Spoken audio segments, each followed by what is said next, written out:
All right. Hey, Joe, how are you doing today? Great, Mike. How are you? It's Friday. Sun's starting to peek out, right? It's got a lot of things going on. Sounds like some of these governors are starting to open up the economy a little bit. Maybe I think people's spirits are changing for the better. Hopefully, we can keep that momentum. How about you? Same here. Looking forward to supposed to be in the upper 70s today. So, no rain. That's good. Try to get outside and say hello to a neighbor from across the street.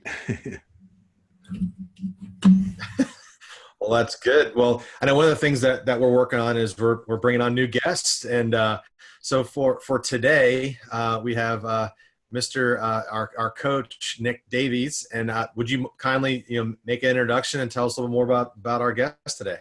Oh, I absolutely will. First, Nick, welcome to the podcast and happy belated birthday. You've Thank been you very about much. Monday. Just to give you a quick background, Nick and I met not too long ago and had some really fun conversations. And as soon as I talked to Nick, I realized, wow, we've got to get him on the podcast. He's a master business coach at Pro Advisor Coach. He's got 20 years of background in financial services, and you'll hear from his accent that he's originally from London, England. He also has lived in a variety of other places, including the Philippines, Florida, New York, and now Charlotte, North Carolina. So we're thrilled to have him here. And over the last 4 years, he's shifted his focus and now helps people and businesses through coaching directly. He's a mindset expert, which is really fascinating. And he's also been trained through Tony Robbins coaching and is a certified health coach. And I know he still works with Tony Robbins and that organization. So, Nick, we're really pleased to have you on the podcast. It's absolutely my pleasure. I appreciate you, gentlemen, for inviting me on today.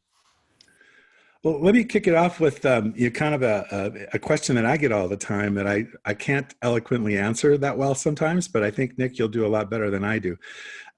First question is, why is coaching important? Oh, my gosh. I was just having this conversation this morning, and it always comes back to me. There's two things, Joe, the way I think about it here. Number one, it's awareness. It's awareness, it's awareness, it's awareness. And I know that that's kind of an obvious thing to say, but it's important because we need to get back to this. It's so easy to get taken by everything that's going on around us. Just the awareness of where we are, what's going on in our life, what is the most important thing, and are we doing the things to go towards the most important things? Are we living our life to a higher standard of what we really want, deep down at our essence? So number one is awareness. Number two, it's about getting the feedback. It's about getting to where you want to go faster. I personally love to work with successful people that are already successful. And it's fun for me because it means they already know what it kind of tastes like, what it feels like. So let's just keep that feedback loop tighter and move forward. And I joke about that a little bit, but my view is that everyone's successful. It just depends where they choose to focus their energy and their resourcefulness. So for me, it's awareness, first of all, so important to understand who you are, what is it that you want, and the feedback loop. It's just experiment, take action, get results, review. Experiment, take action, get results, review on an iterative basis. And if we're able to come to coaching and do that on a weekly basis, think of the amount of progress that could be made over just a short amount of time. You can fit a year's worth of stuff in a quarter just by doing that. So I think those two things are the most important if I was to simplify it from coaching. Well, I think it's invaluable. How do you deal with this? Is kind of a follow up to that, but you get people who are thrust at you. I'm sure that they see potential in an individual in some organization, and the leadership team says, "Hey, if we get them some coaching, or her some coaching, maybe they'll get over some obstacles." Now, what if you have an individual that isn't sort of willing or open to the idea? How do you deal with individuals along those lines? Yeah, one of the biggest indicators of success, I believe, is being coachable.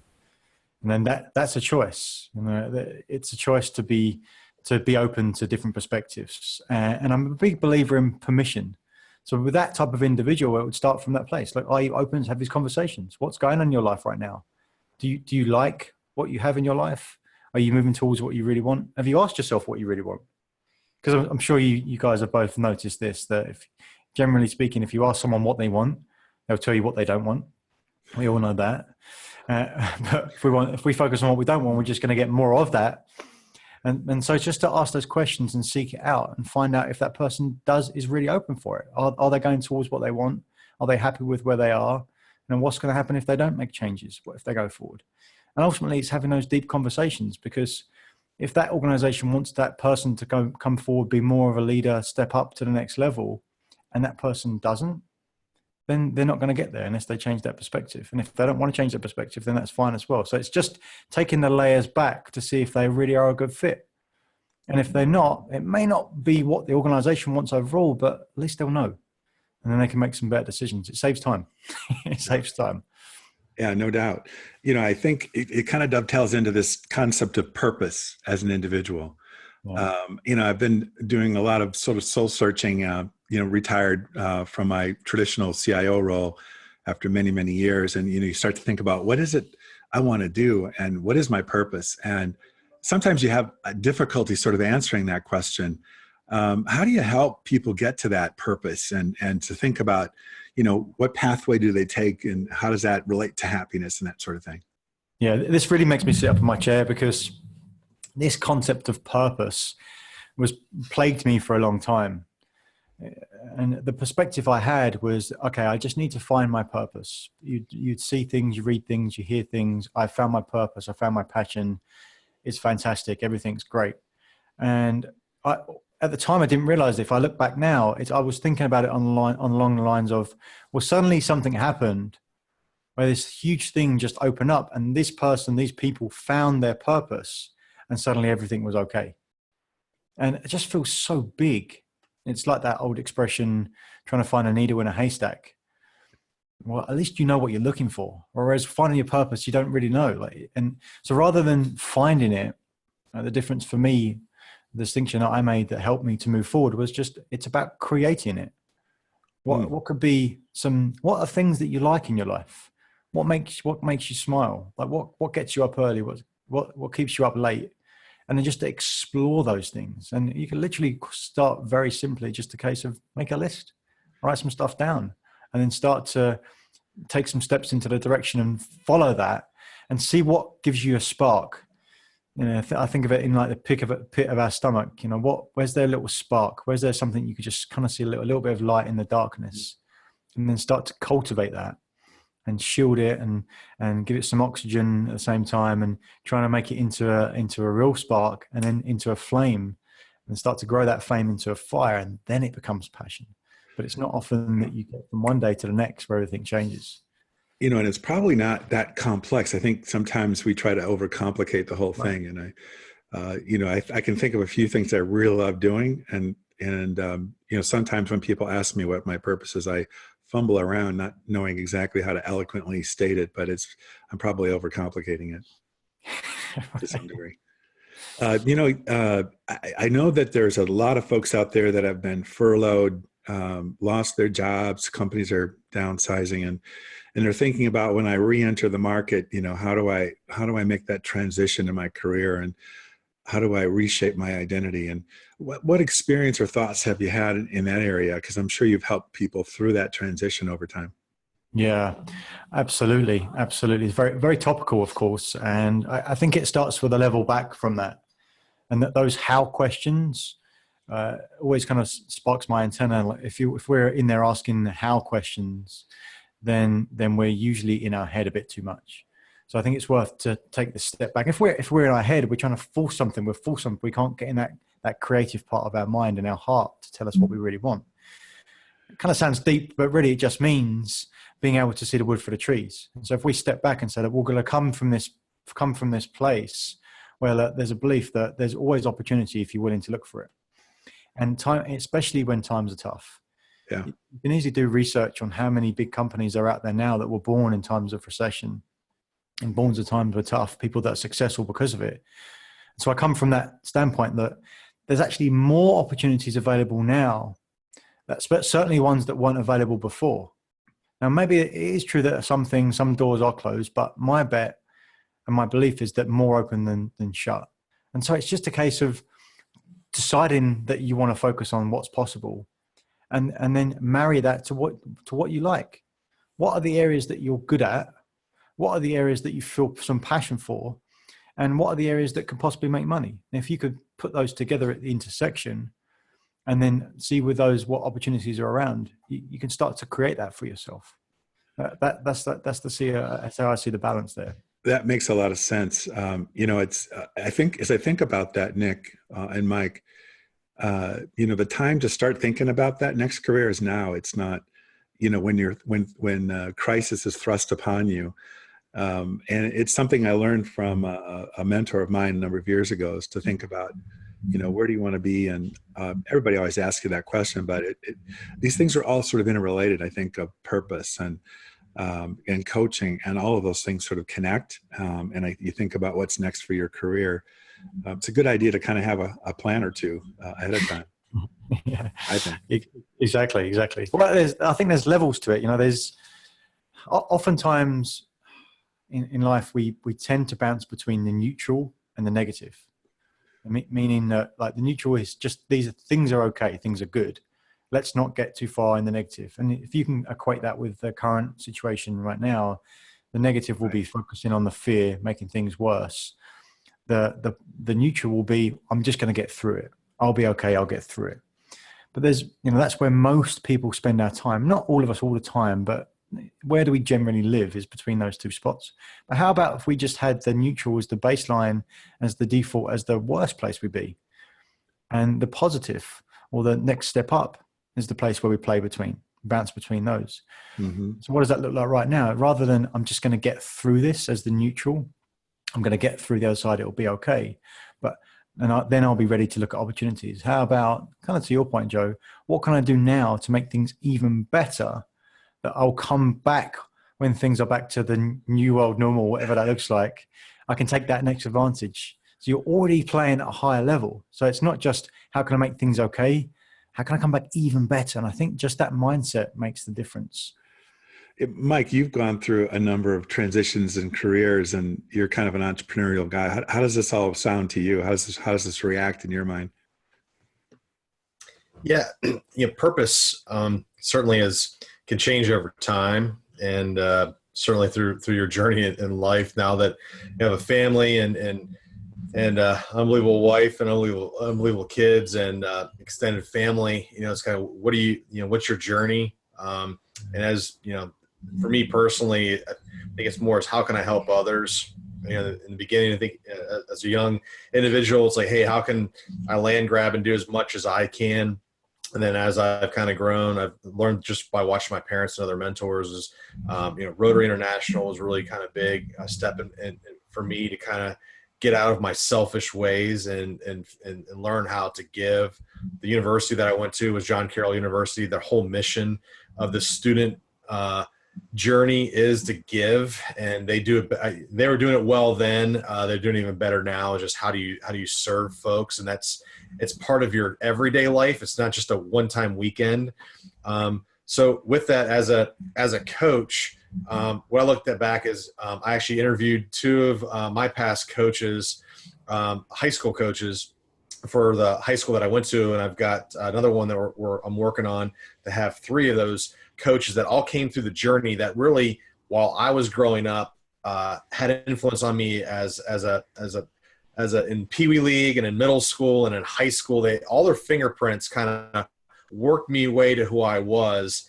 And football is big to me because I played college football, and the only reason why I have my wonderful wife and my kids is because of that journey. So looking back at being mentors and coaching, there's only so many people that can, like you said, Nick, there's only so many people that can take coaching. I'm a huge fan of Tony Robbins. What were some of the lessons learned that have helped shape you as a coach that you've learned from Tony or from others? I think past coaches, you might see their fingerprints as you start getting your coaching going. So that's kind of the basis of the question.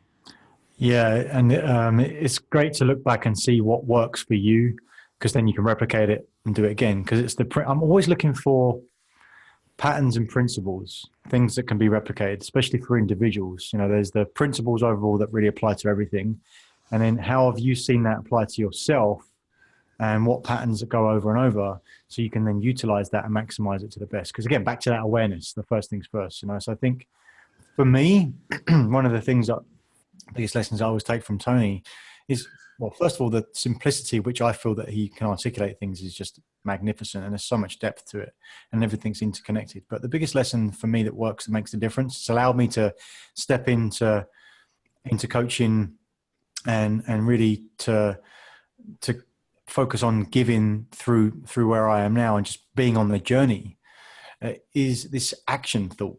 And it's really simple, and it kind of almost makes me cringe when I say it because it's so obvious. It's like, and here's the way I think about it really simplistically. Action equals results. So number one, you take action. And actually number one has an A and a B. So number one, number two. Number one, you take action. Or take new action, should I say, and you get a result. And either you get a result that you're expecting, so that's A, 1A. Take action, you get a result you're expecting, 1A, great. You get to where you want to be. Or 1B is you take action and you get a different result. Either way, you get more information, you can take more action. And then 2 is just you don't take any more action. And therefore, you're just where you are. So whatever you do, taking action is going to move you forward. Either you're going to get what you're expecting or you learn something. That really small concept, said in my words, is for me the biggest thing that allows me to move forward. If I don't take any new action, I don't get any new results. And unless I'm blissfully happy and 100% fulfilled of where I am, then I always want to take action. And actually, to quote Tony, like, it's progress equals happiness. So we always want to be moving forward, no matter where we are, how successful we are, how fulfilled we are. The default is always going to be the erosion of that. So we always have to continue to move forward and grow so we can contribute, to your point, Mike, to be able to give back to others. Once we grow, we can do that. And so I think I like that action concept. I think that's great because you might have heard this, but kindergarten math here. If you do 1% better every day in over 90 days, you just got 90% better, right? So yeah, how do you do that? The other thing too is for folks that maybe I ask you this: why do people not do coaching? Again, not everybody says, "Hey, I need a coach," but why do people? Why don't they take coaching? Is it a mental thing? Is it how they were raised? Like, why do people not use coaching? Yeah. No, there's a lot of great coaches out there. A lot of people do this now. And so it's about getting the right fit, for sure. And you want to make sure that you have a good relationship with people to be able to work with them. And I think it works both ways as well, of course, right? And so you want to get that fit to maximize it. And it depends where you are. Right? I believe that you always need a coach. You always can benefit from a coach, should I say. I think equate it to sports. You think about the higher you are up in sports or the more you achieve, you don't take less coaching, you take more coaching. You have more advisors, you have more people around you to give you that feedback and make those distinctions. And you might look at golf. Right, best players in the world, and they have coaches. They're changing coaches, right? So great. Yeah, because you can't, and you can't see what you can't see, and you're in your life playing super intensively in your life or your game of life, whatever that might be.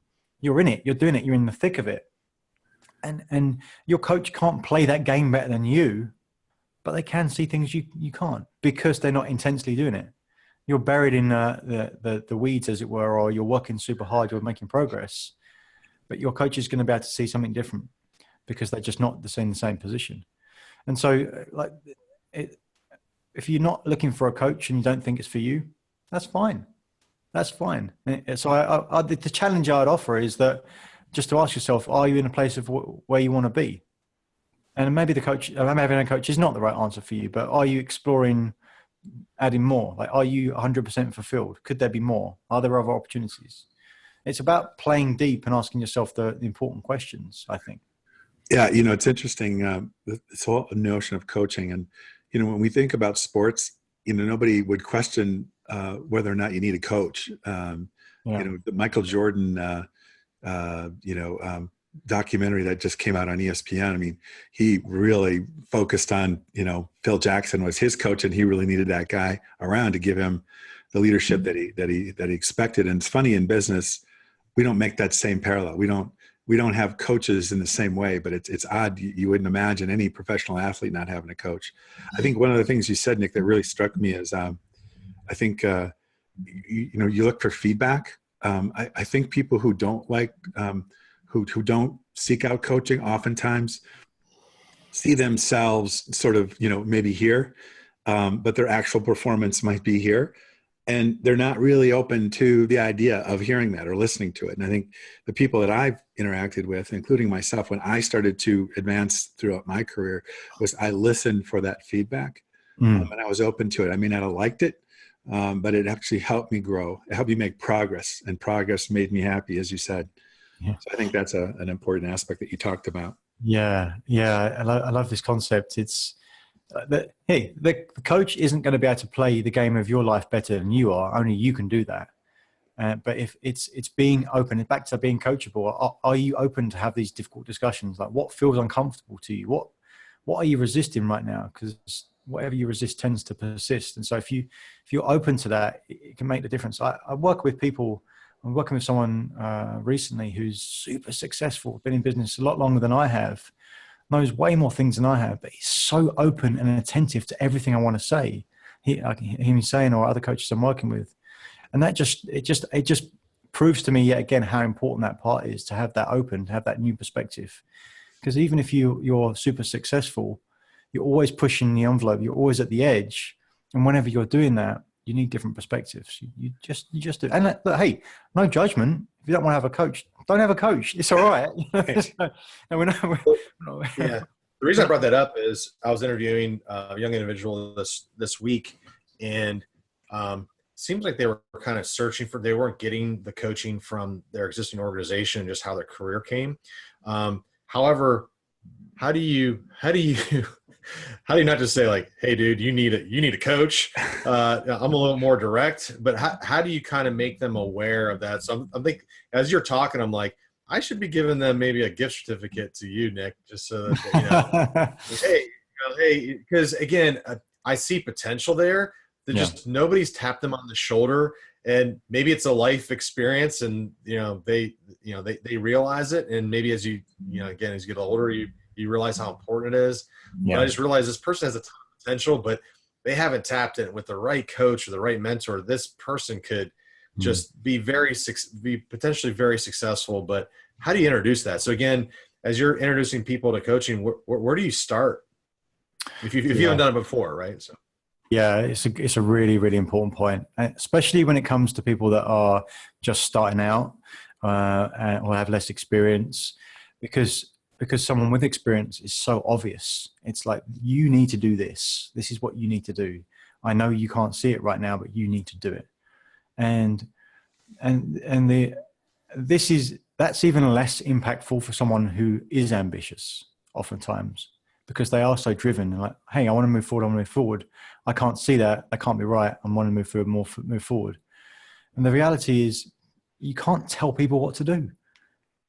Even if they're as part of your organization, even if they work for you, you can't tell people what to do, at least not sustainably.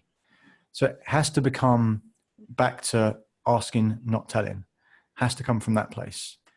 And so it takes longer. And from someone who has the experience, like, I know what you do. Like, let's just shortcut and get to the end.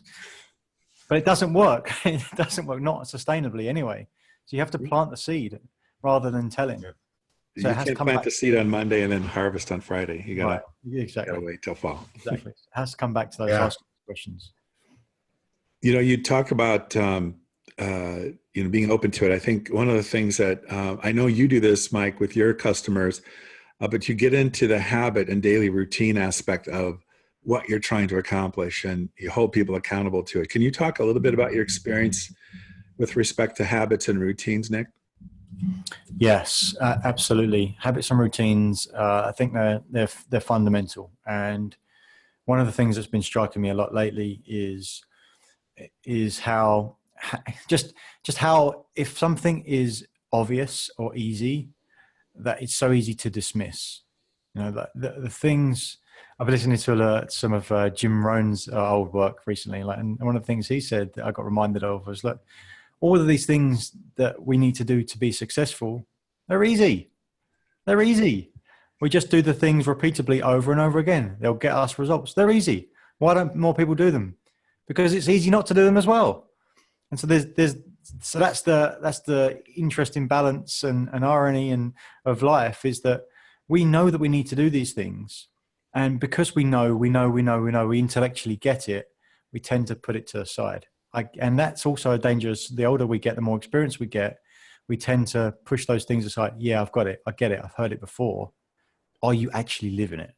That's the difference. So I think, Joe, super, super important to come back to those routines and habits. It's what you do every day defines who you are. It's the decisions you make that put you on a path to your destiny. And it sounds like a big, huge thing, but that's what actually happens. And so I think it's really important to understand what works for you, and dive in to make those habits part of who you really are, and then falling in love with those habits, falling in love with the journey. Is that's the beautiful part, because you're going where you ultimately want to go, and you're enjoying it along the way. Yeah, I think you wonder why those barriers are there for people, and why they choose to sort of ignore them or go around them. And I think that prevents people from making progress. Can you talk a little bit about that and how people overcome barriers? Yeah, absolutely. Again, it comes back to, you've got to see them first. You've got to know what they're there. We've got to create the gap. We've got to understand what the gap is. Oftentimes, if even people that are successful are struggling around what to do next, feeling a bit lost, spinning their wheels at crossroads, it's because they haven't started with, to quote Stephen Covey, they haven't begun with the end in mind. And we need to get back to knowing where they want to go as a one starting point. And then we got to know where they are as the point of defining that, drawing a line in the sand. And then you've got a gap. And so that's what happens when we're struggling to figure out and get rid of some of the frustration where we are, is knowing where we are now and where to move from. And then once you start to do that and uncover what are the next steps in a row, those roadblocks tend to move out of the way, because overwhelm comes from making things bigger than they really are. And if you don't know where you're going and you don't know where you are, everything is going to feel like a roadblock. Yeah. Because there's no clarity. So if we start to define those different areas, then things tend to clear themselves up. And then back to the action step, you take action, you get results, and you move forward to where they are. And everything seems bigger than it is when you're not sure what it is. Yeah, that making progress, in my own experience, it feels good, and hopefully it encourages you to go after more. Nick, this kind of an off-the-wall question, but kind of how did you get started in coaching? What got you there? What life experiences or what mentor did you have besides Tony Robbins that sort of led you to this career path? Yeah. Thank you for asking that, Joe. It's very interesting. I got started working in banking when I left high school when I was 16, and I fell into that. And I worked for three or four different big banks over 20 years. And probably, I guess, 9 years ago, when I was working in the Philippines, I just started to ask myself those questions of, like, what do I want to be when I grow up? Who do I want to be? What is this all about? What is happiness here? I just did a lot of traveling, and I think the biggest way to get different perspectives is to put yourself in different environments that are very different environments that you're used to or grew up in, because that just forces you to have different perspectives. And so it's almost like the environment is your coach, if you like. And so I started to ask those questions, and I started to read some books, and I just started to gather it, because that's when I started on the journey. And it's easy to look back now and see that, because it wasn't one thing, but it's just to move towards that journey. And I managed to get a move to America, and I'd always want to live in America, and I'm still working for banks. And the more things that would stack on top of that, and I just thought, okay, it's time to do something. I met my wife, our daughter was born. It's time to move towards something I really want. Because I thought, well, how can I utilize what I know? And I got all of that time experience working in bigger organizations, running big programs of work, small programs of work, with working people, all different parts of the industry, all different locations. I know people, and I know organizations, and I know how things work. So how can I bring those two things together and work on goals, work on getting people fulfillment in their life based on what they really want? And that's where really I put two together and came and found coaching. And to my earlier point, really, it wasn't just like a moment. it was a slow gathering of that momentum. Yeah, I really admire the fact that you've been willing to move and live in different parts of the world, the Philippines and now the U.S. And in the U.K. I mean, tell us something about one of those experiences that sort of was profound for you. Living in the Philippines, I can't imagine what that might have been like. Yeah. Yeah. So I left working in London in 2009 after everything that was going on. It was kind of, I quit. It was just kind of a bit slow. That's what it was. I still had my job. There were still opportunities. I just felt lost. And with a friend of mine just said, "Hey, do you just want to just quit and go traveling?" And 10 weeks later, we were in Thailand. You know, we spent some time going all over the world, spent a lot of time in Asia, Australia, US, South America.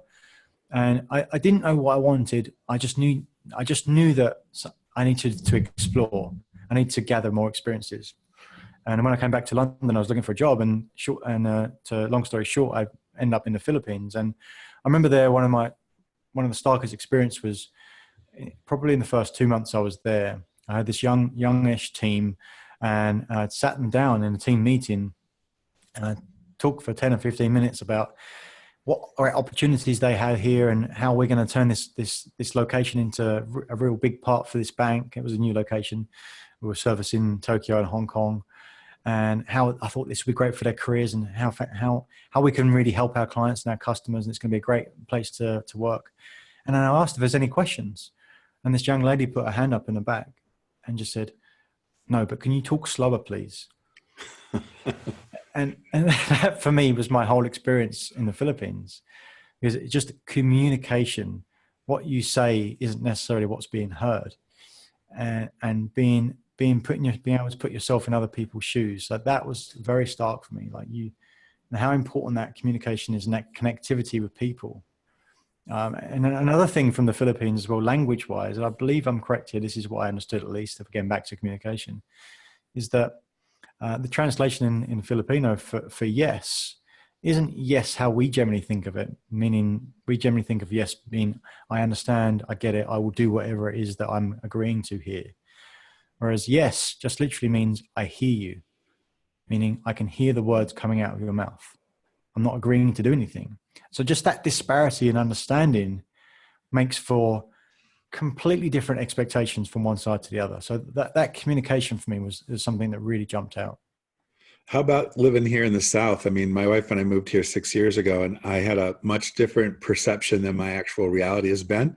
You think about the South being a certain way, and not good or bad. It just, you grow up in the North, living in Minnesota, Wisconsin, New York City, which is a unique experience, much like I'm sure London is. But living in the South, what were your first impressions? This is interesting as well, because I don't have. I always had a kinship with America. I've lived here for 7 years, as I said, 4 years in Florida, a year in New York, and about 3 here and now in Charlotte. And so I have experience here, but I don't have that depth of I grew up here or grew up in a certain location. And so my thought of America growing up in England was America, not the North, the South, the East, the West. So I didn't have any preconceptions of what the South is. Just the bits and pieces that I hear over the last 7 years. And as an adult, I'm not as impressionable. So I don't have that baseline. I hear that, people in the South are friendlier, and I agree. But I think or that people from a New York perspective are more hurried. And I just think it's from an objective point of view, it's just it's a result of just being more together, like more populous in one place. So I that's the distinction that I make, and I love living here in the South, and I just think of it as North Carolina. I don't really think of it as the South, just because of the different perspective from which I grew up with. Mike, you from Ohio originally, and you've been in the Charlotte area for quite some time now. Yeah, it's been close to 20 years now, so I'm almost a local. Oh, I don't think you're ever qualified as a local here in the South. You're always from the North. Right. It just, for me personally, just weather-wise, growing up in Ohio, the winters are pretty harsh. And then, when I was in college, I was in Cleveland, so we were on the east side of Cleveland, so we got all the snow effects. So you really had some harsh winters, and I figured I could always move back. We visit. I miss friends and I miss the food. With global warming, they've gotten some better seasons, but just it was a great place to start. And how do I tell people, what is Charlotte like? I think it's a great professional city where people are open to new ideas, but also just the assets of what we have here in the state. Being 2 hours from the mountains, 3 hours from the ocean, just gives you opportunities at a really low cost of living. The only other places you can maybe kind of do some of these things, if you look at the West Coast in California, beautiful and unbelievable, but wow, it's very expensive, and some of the other things you have to deal with in regards to traffic. But feel very lucky just being here. It's a great city, just like this. It's very open, entrepreneurial, and I wouldn't change it for a minute. I'm with you. Yeah. Nick, what do you do for fun? How do you keep yourself, healthy mentally, physically, and all of that sort of thing? Yeah, thanks. And just to that point, I love, there is a great balance here, and that it's really, really cool to do that. And I think I'm so excited to live here and really build my life here, really set down some roots. It's a great place to be for sure. Fun. Well, it's interesting how that's kind of shifted over in the recent past, and especially since my daughter was born. For me, the exercise has always been a big part of my life. That's right when I was in my I guess in my late teens, I started lifting weights, and that was always part of my life. It was always to look better. That's what it's all about. And obviously that started to shift as I got a bit older and understand that it's more about, feeling good, longevity of life, then brain health. And I've always liked martial arts as well. As I train Muay Thai kickboxing for a long time. And right now, workouts for me, and pretty much since our daughter was born, have been in the AM. And so that's part of to go back to your point, Joe, about habits and routines. Part of my habits and routines in the morning is to have a workout. And that used to be a big thing. It used to be like an hour plus, hour and a half in the gym lifting weights. But it's morphed over the years. And so for me right now, the important part is how can I maximize, how can I do what I need to do to maximize my day? So sometimes that looks like a long workout. Sometimes that looks like a medium workout. And sometimes that looks like this morning, for instance, was just 6 minutes jump rope. That's all it was. Mm-hmm. But it was enough to change my state, enough to kick off my metabolism, enough to get where I want to be. 6 minutes of jump rope, 6 minutes of gym roan is what it was this morning, to get myself into a state to then do some journaling to get going. So that's my workout that's into my habits, into my routine, which I think it's two areas, right? If you can have things that you need to get to perform at a high level through the day, and they're part of what you see as your fun, then you've hit the sweet spot. What else? And right now, it's really just family stuff for me. It's building their life here, spending time with my wife and our daughter. One of the things that I've really enjoyed recently about us being at home is just seeing them more. They're here. The weekends, we're not running around anywhere. We just spend time in the neighborhood. And again, to your point, Mike, it's beautiful here. There's so much greenery, there's so many birds singing. It smells great. It's like all those things. It just, for me, that's what life's about right now. And so this is how I've designed it. And it's great. I love it. Yeah. Carolina blue skies. And our podcast we can't end it before we ask you some technology questions. So what technology do you use for your business that you feel helps you give an edge or helps you be more productive?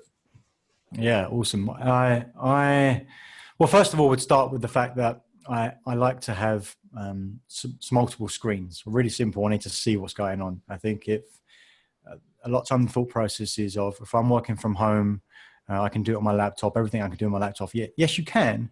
And I've personally found that if I just working off a laptop screen, I'm not nowhere near as productive. And I used to joke, actually working in banking world, that if I've got an extra screen or I've got two and I move to three, it makes me a third more productive. But I definitely think, as I'm looking at you guys now, I'm looking at my laptop, I've got two other screens here and I need to have this stuff going on. So I think that's the first things first. And it doesn't have to be expensive to do that. I've got a stand-up desk, not expensive to do that either. I've got this microphone. I think it's important to have good audio. And then from an interaction perspective, like anything that works for you. Zoom is great and it allows us to do that. Other systems based on that work really well as well. It's whatever you can get to communication. So back to that communication point, that's what really works well for me. I think from a little tips and tricks perspective, there's also tools and downloads you can get, plugins which will help with audio as well. Which you can go into your browser and put them on there, into Google Chrome if you use that as well. So that's really helpful for me. I also really love Evernote as a place to take notes and keep that going. I think that's really important to stay. I've been a big believer, if you don't write it down, it doesn't exist.